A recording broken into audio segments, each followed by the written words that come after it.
पगली हम महादेव के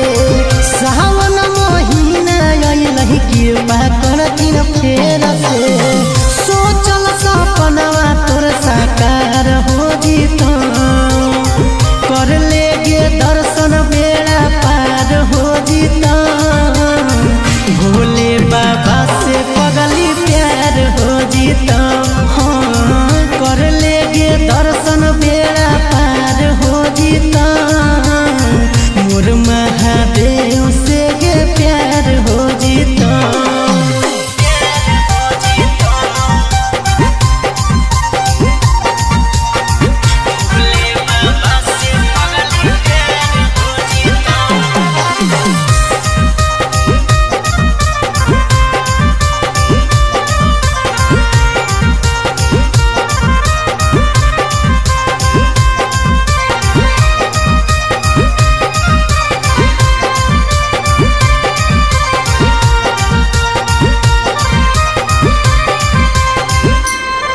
अगे जलवा ढारे चल पगली साथे देवा घर गे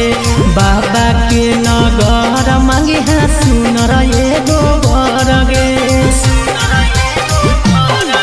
अगे जलवा ढारे चल पगली साथे देवा घर गे बाबा के नगर मांगे है सुनर एगो बर गे बोलबम के नारा से उधार हो जीता कर लेगे दर्शन बेड़ा पार हो जीता भोले बाबा से पगली प्यार हो जीता हाँ कर लेगे दर्शन बेड़ा पार हो जीता मोर महादेव से गे प्यार हो जीता।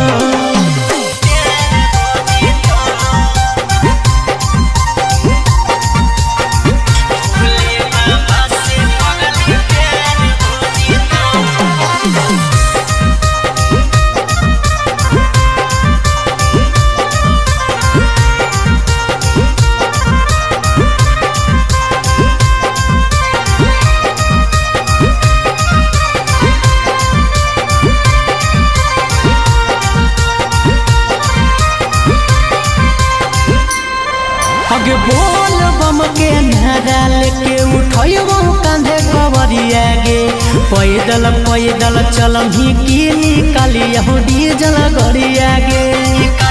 ऐसे तो पैदल में मजा है। अगे बोल बम के नारा लेके उठैबो कांधे कवरिया गे पैदल पैदल चलही की निकाली हो डीजल गरिया गे सागर बेदर्दी कहो जोगाड़ हो जीता कर लेगे दर्शन बेड़ा पार हो जीता भोले बाबा से पगली प्यार हो जीता हाँ कर लेगे दर्शन बेड़ा पार हो जीता मोर महादेव